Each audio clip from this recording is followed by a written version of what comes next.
Hi, good afternoon.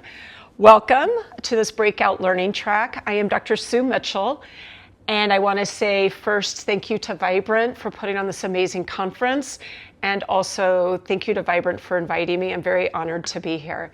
My topic today is going to be on the gut microbiome connection and how systemic health starts in the gut. Again, I am Sue Mitchell. I'm a board-certified gastroenterologist. I have been a gastroenterologist for 30 years. My company is called Gutwell Medical. My objectives today is I'm going to briefly share my journey. How did I go from being a traditional gastroenterologist to a functional GI and longevity approach? I'm going to talk about the importance of taking a detailed GI symptom history. You can take a good clinical history, and this can actually help you determine what part of the gut is not working. I'm going to discuss abnormal gut motility and its link to systemic inflammation. I will also talk about Vibrant panels that I use in my clinical practice, and I will share my approach using Vibrant functional testing. And I brought some case presentations in which I will share these testing results and also share you with some GI pearls. So for full transparency, if you came to see me 10 years ago, you could have easily heard me say one of these phrases. You could have heard me say vitamin D deficiency, gut health, talk to your primary care doctor. Oh, you're on a proton pump inhibitor? You can stay on that indefinitely. Candida overgrowth? Oh, that's normal. Candida is normal in the GI tract. And fiber. Just take Metamucil daily. You'll be fine. So I came to Colorado Springs in 1996. I was in traditional GI practice from 1996 to 2021. During this time that I was in traditional practice, I had a very strong following of female irritable bowel syndrome type of patients. These are patients that had gas, bloating, constipation, dyspepsia. And I was very familiar with these symptoms and that they always did not improve with traditional medical therapy. My practice was unusual in that we were a referral center for motility issues. In 2018, I hired a nurse practitioner to help me in my busy practice, and she started with me, and one day she brought in a binder. I asked her what the binder was, and she said she was getting certified in functional medicine.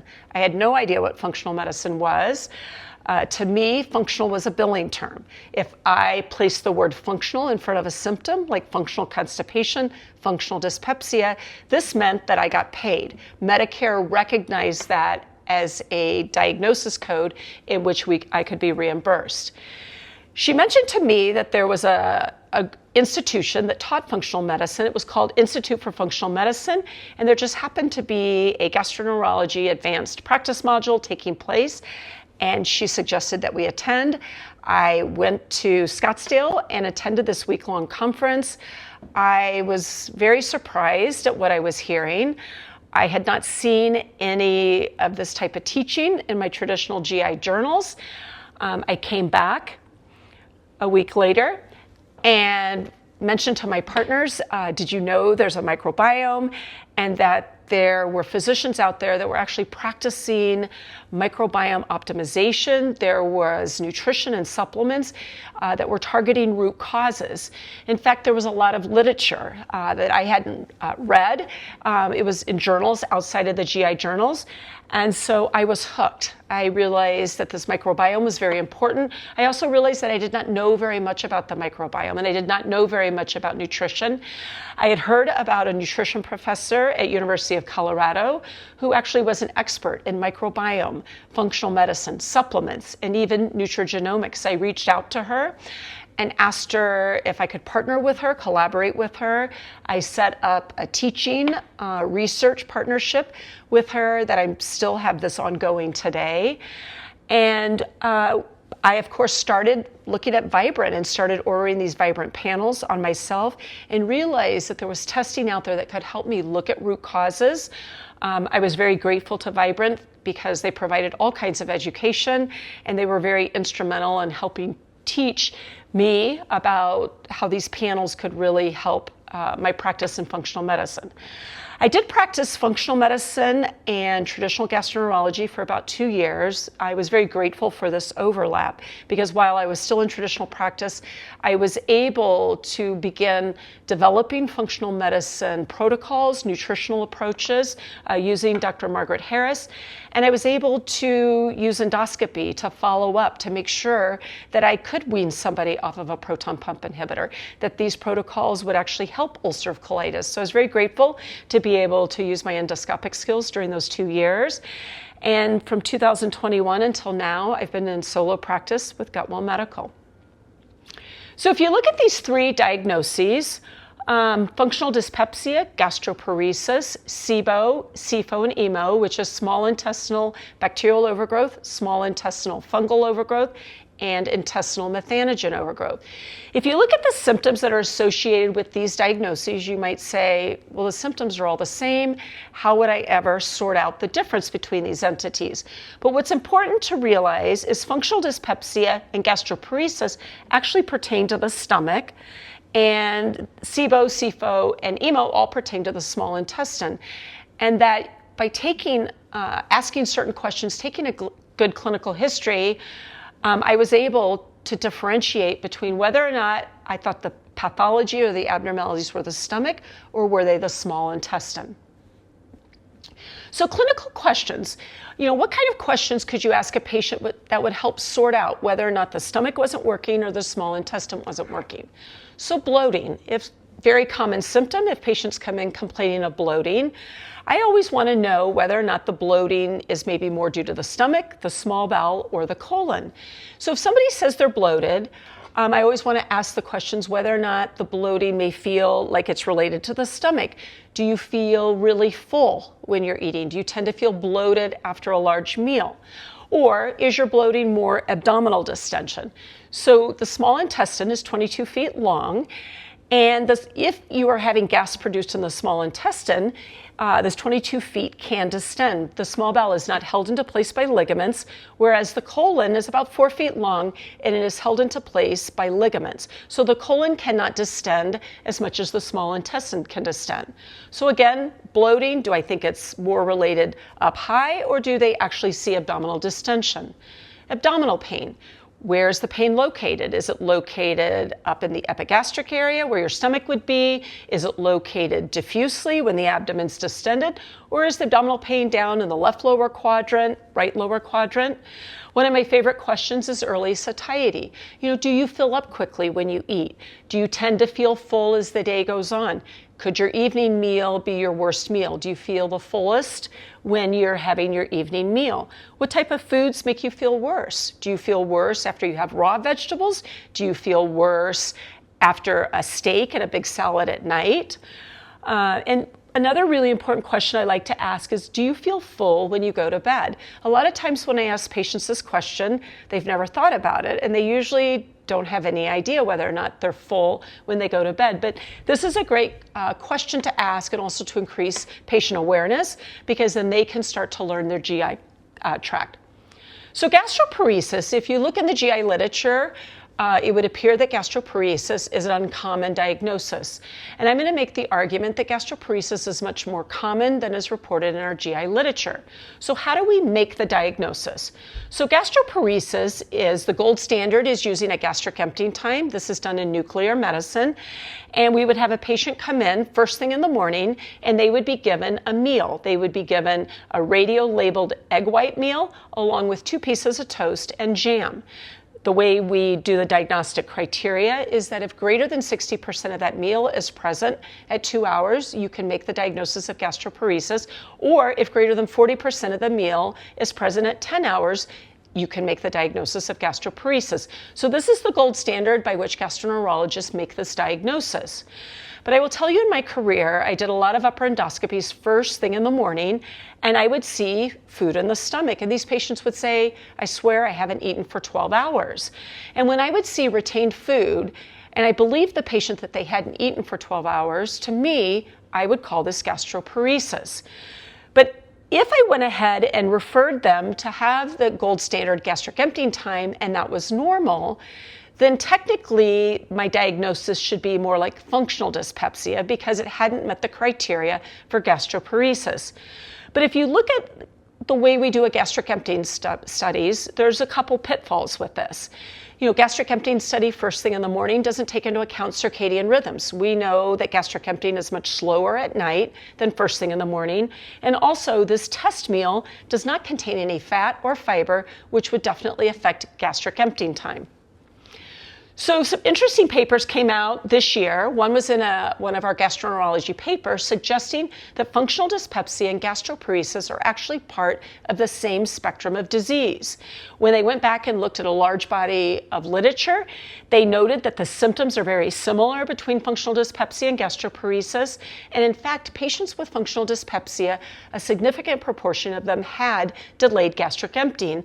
And keep in mind that functional dyspepsia is incredibly common in this country, affecting about 20% of the population. Also in 2022, there were studies that began to link functional dyspepsia with leaky gut, and this was actually proven by doing duodenal biopsies.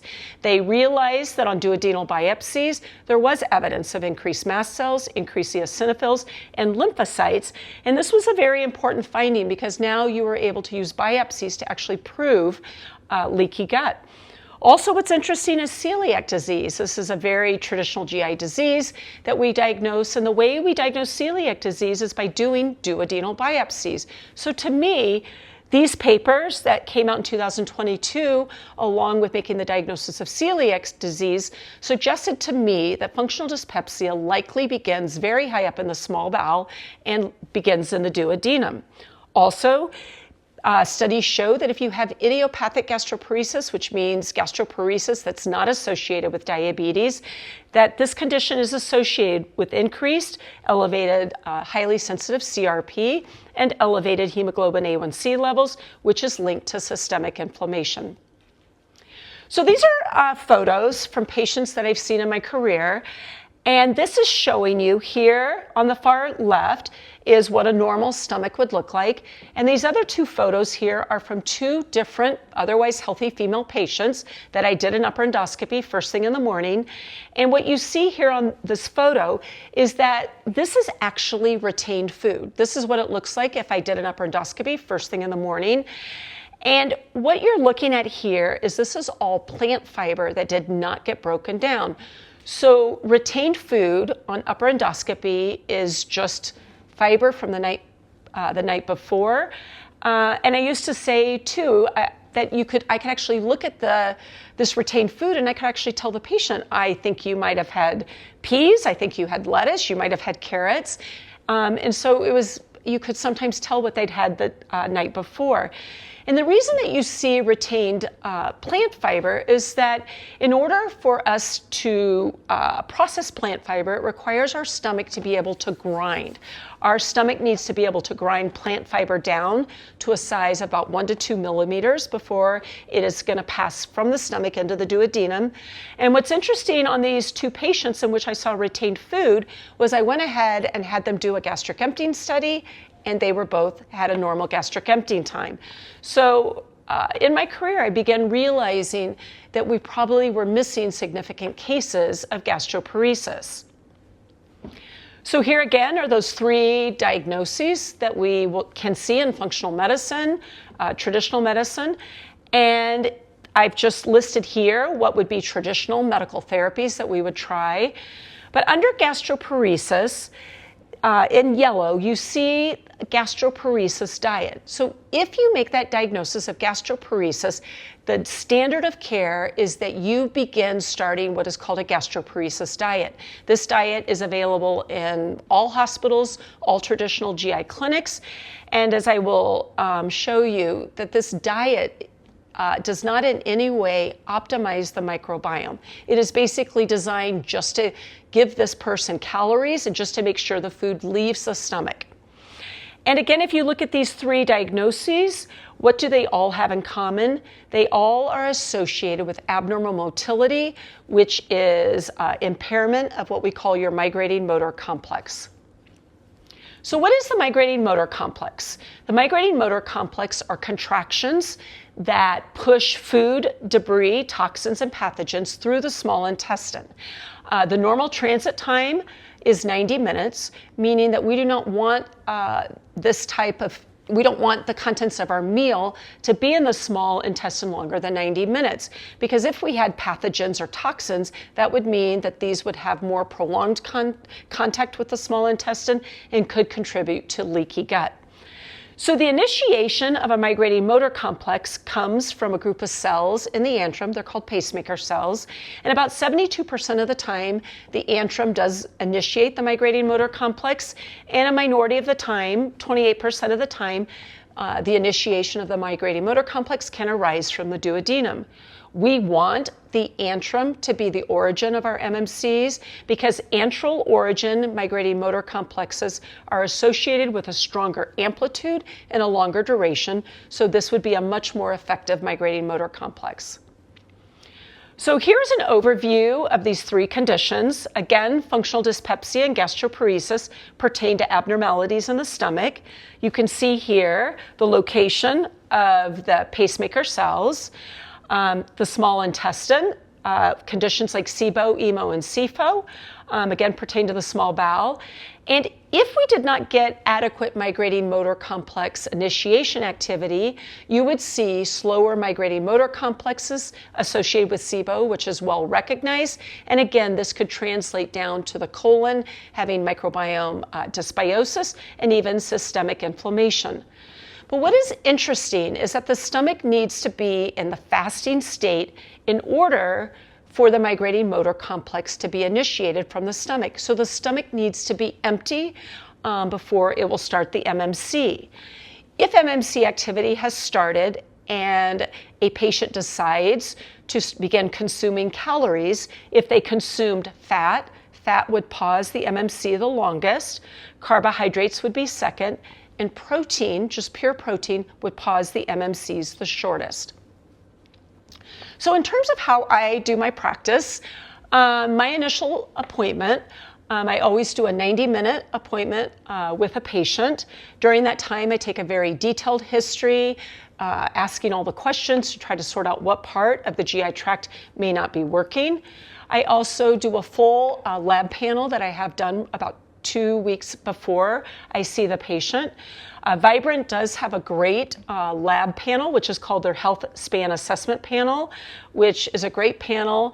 I would highly recommend it. I consider it a very comprehensive panel and is a very cost-effective panel. The panel, I believe, is about $440. During my initial appointment, I also spend time educating patients on their gut. I also almost always institute a 2-week detox protocol, and the purpose of the 2-week detox protocol is to kind of minimize the variables, begin implementing a diet plan that is designed to nourish the small intestine. I do have a tool called the symptom tracker, so I like for patients to follow their symptoms closely during that 2 weeks. And then again, at the end of my appointment, I can always make recommendations for any additional testing that I feel is needed, whether or not I think we need additional Vibrant panels, SIBO testing, whether or not I think patients may need to be referred for an endoscopy. This is just an overview of Vibrant's Health Span Assessment Panel. Again, it's an excellent panel. The labs that are bolded are what I want as just a minimum. So sometimes patients would like to try to get labs done through their insurance, which oftentimes insurance will not cover all these labs. But I do list these labs on my website as to what labs I would want, just to be sure I had them for the initial visit. I also want to make a comment right here under immune. The Health Span Assessment Panel does not measure serum IgA, so you can always add serum IgA if you're going to do this panel. I think serum IgAs are very important. Serum IgA can give you an indication whether or not the GI tract is able to generate good IgA antibodies. Sometimes patients are born with low serum IgA, which would mean they would not be generating adequate antibodies in the gut. And also sometimes you can see very elevated serum IgA, which again can indicate an infection like SIBO that is taking place. So my gut healing protocol. So when I was working with Dr. Margaret Harris, I wanted to develop a protocol that most important to me was that it supported gastric emptying and created a condition that it would ensure that I would get antral origin to the migrating motor complexes. I like smoothies because smoothies empty by gravity, and a smoothie I know will empty from the stomach in about 30 minutes. My other goals was that I wanted to begin nourishing the small intestine. In particular, I wanted to begin feeding and nourishing the duodenum. You also want to remove any inflammatory panels. Vibrant has excellent panels that can show you what foods may be reacting in the gut. And again, I want to make sure that I take into account optimal migrating motor complex activity that can occur at night. So I wanted to be sure that patients go to bed with an empty stomach. And again, using a smoothie at night during that 2 weeks was really very helpful in terms of making sure they weren't still digesting food at night. And again, you want to quiet the brain. So many times patients we're very, if we've been struggling for a long period of time, our brain will be trying to solve the problems as opposed to becoming gut focused. So this is just a sample of what the gastroparesis diet could look like. This comes from the Cleveland Clinic.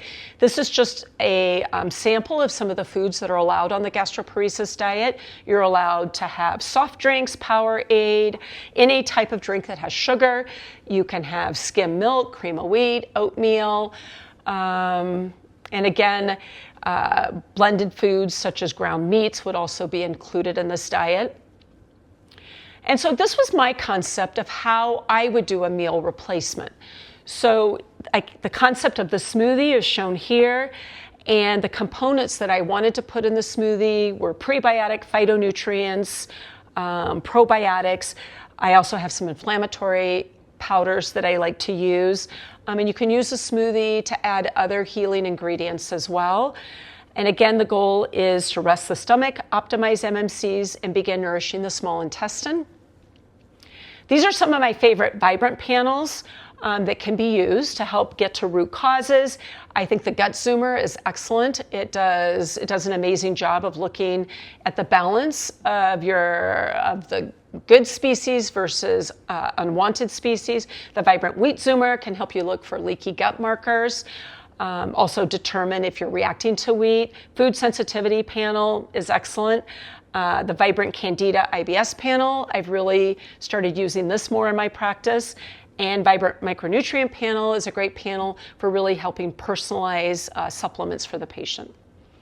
So this is the concept of the 2-week detox protocol. I have included a link for all the attendees that you will have access to a much more detailed overview of my dietary protocol. Again, smoothie in the morning, making sure we get 30 to 35 grams at mealtime, a very soft, easy to digest lunch, and again, a smoothie at night. This is the symptom tracker that we have developed, and this is a great tool. I especially use this in my program patients. We load this symptom tracker, and it gives me real-time data. When patients log in their symptoms, I can look at them immediately.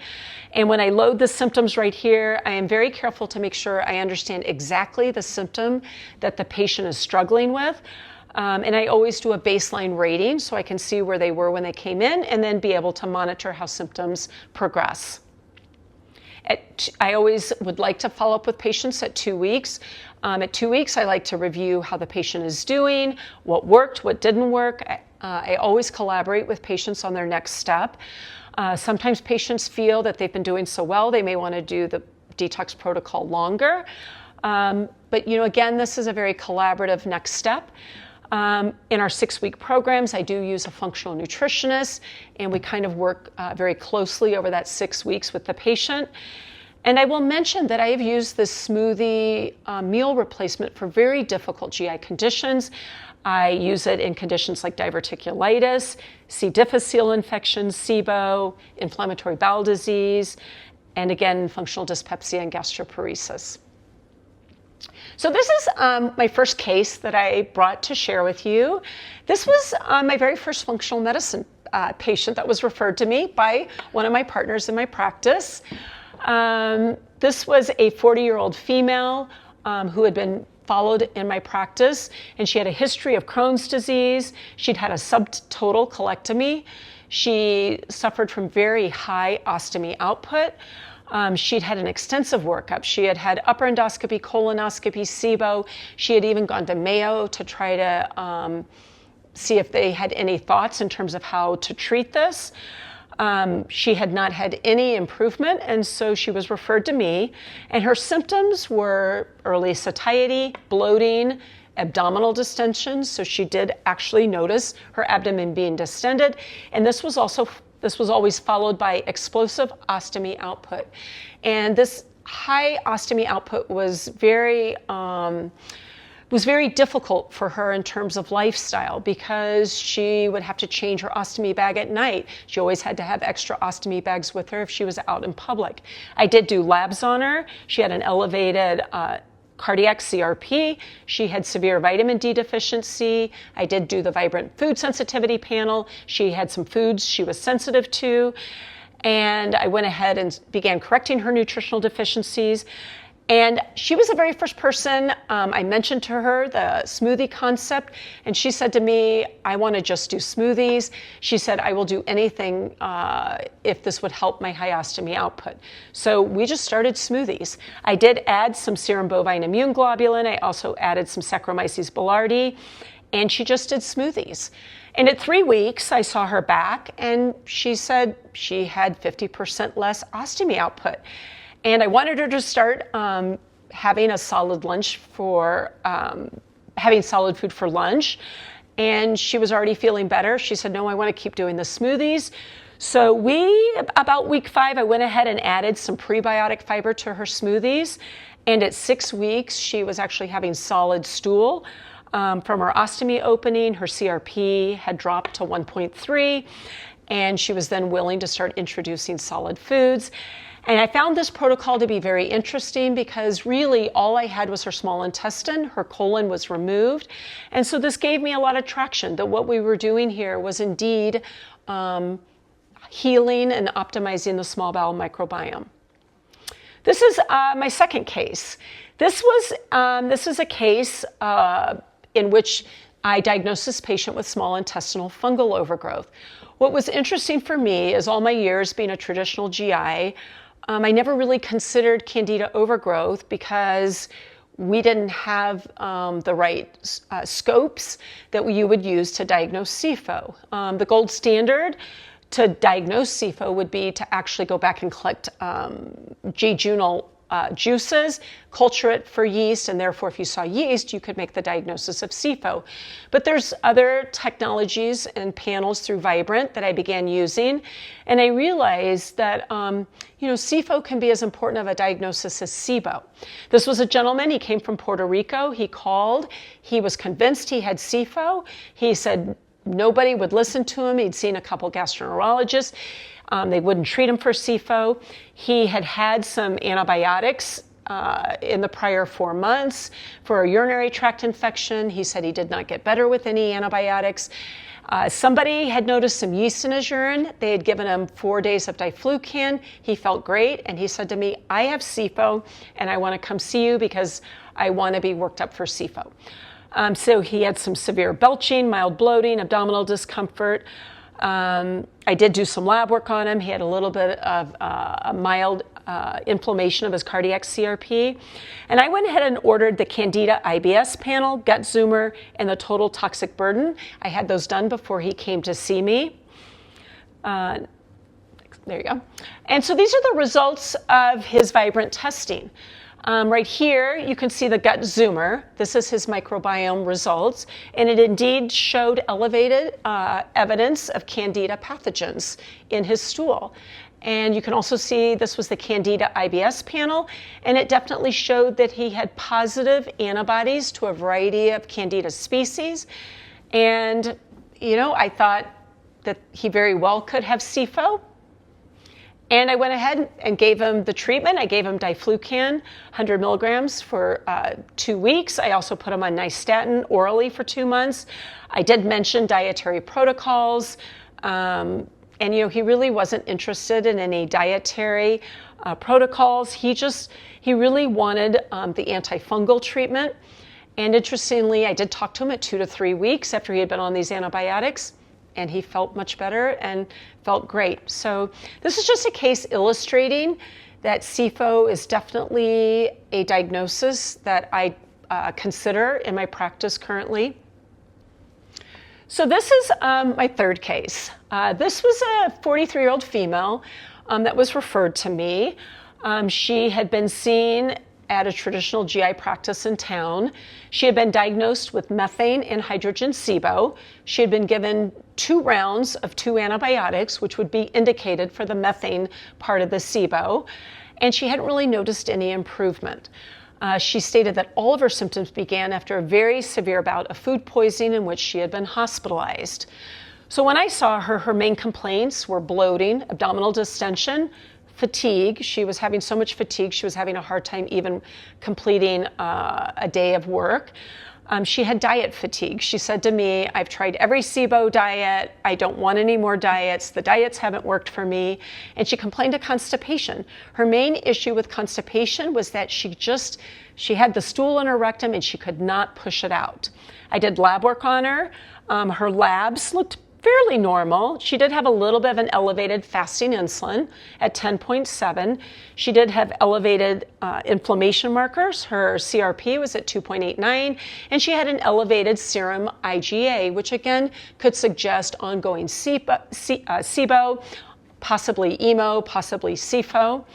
I went ahead and ordered on her Vibrant panels. I ordered the Gut Zoomer and the Candida IBS panel. And these were her results.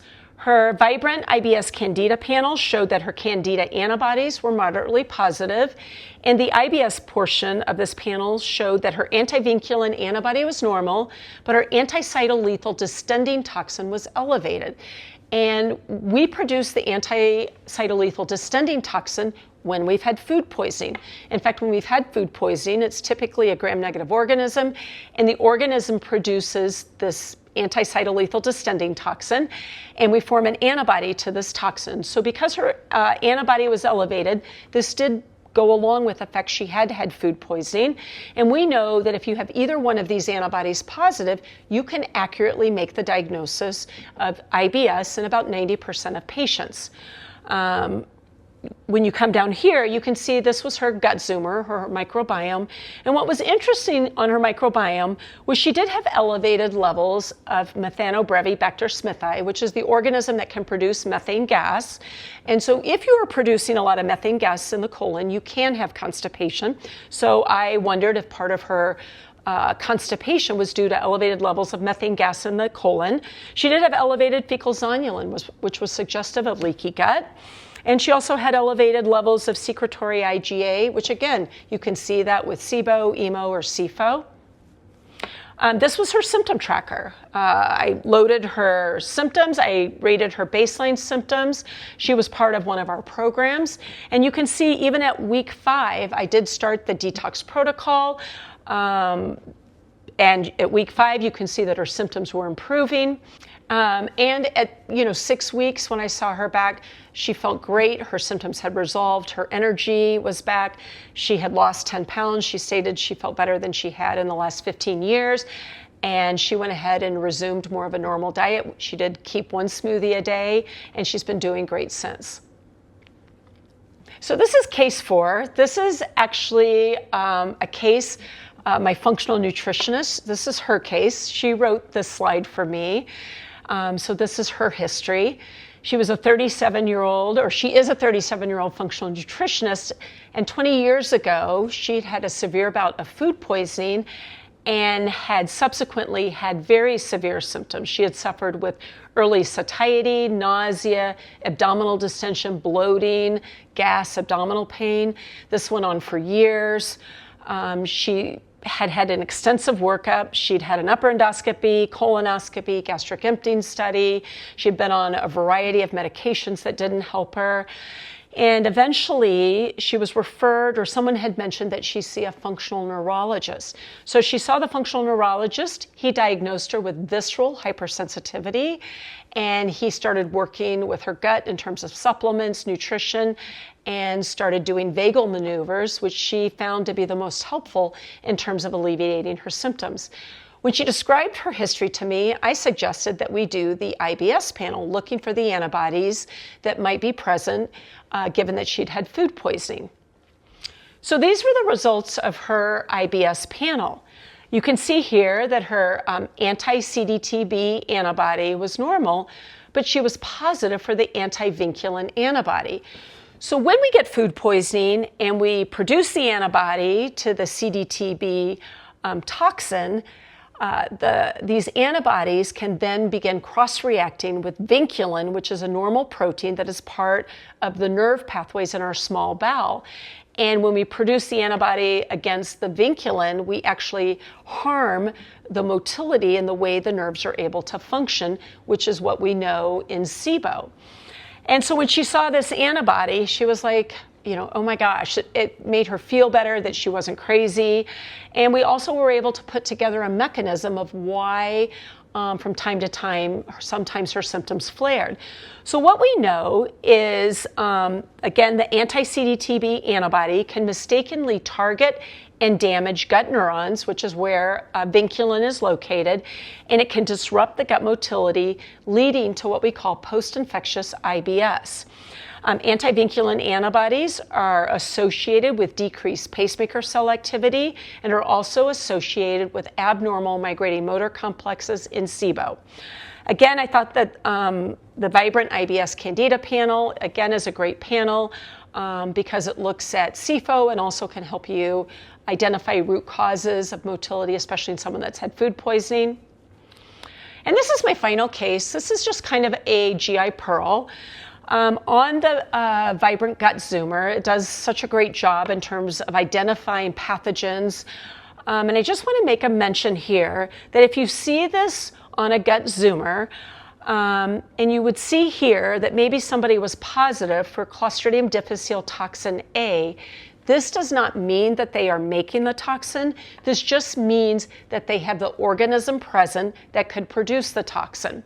So it also shows here you can identify the species that's able to produce toxin B, and it can also identify the species that can produce toxin A. It is the toxin that is made that actually causes active Clostridium difficile colitis. So in this patient, she didn't have any diarrhea. I didn't see any reason that I needed to test her for the toxin. And if you saw this on a gut zoomer, you would say that this patient is a carrier of C. difficile, but you have to prove that the organism is making the toxin before you can diagnose them with active C. diff colitis. And if they're making the toxin and they have C. diff colitis, you do need to refer them to GI. But if somebody is a carrier, I'm always very cautious that I don't do anything to disrupt their gut microbiome while I'm trying to optimize it and restabilize the gut microbiome. I'm very careful to avoid any antibiotics. I also avoid any antimicrobial herbs until I've had time to really resolve symptoms and get back to nourishing the gut microbiome. And here is just a lab panel that we use in traditional GI. You can see here on the left, the organism is present, but over here on the right, this panel here shows you whether or not you have the toxin. And this is what you would see in somebody that actually has active C. diff colitis. They have the organism and they have the toxin. So in terms of clinical pearl takeaways, gastroparesis, I believe, is underdiagnosed in traditional GI, and that delayed gastric emptying definitely plays a role in terms of systemic inflammation by altering the motility in our migrating motor complexes. I always want to begin focusing on optimal migrating motor complexes as a very treatable cause in terms of reducing systemic inflammation. I always consider SIFO as a root cause, especially in patients with SIBO, gastroparesis, leaky gut. And I really like Vibrant technology and the panels that they have. And I would always, consider using Vibrant, their IBS Candida panel, and gut zoomers in terms of getting more detail and helping you dive into more root causes. So this concludes my presentation. This is a QR code that will take you to a much more in-depth look at my protocol. And I just want to thank you all for attending, and I will be happy to stay afterwards and answer any questions for as long as you have questions. So thanks again.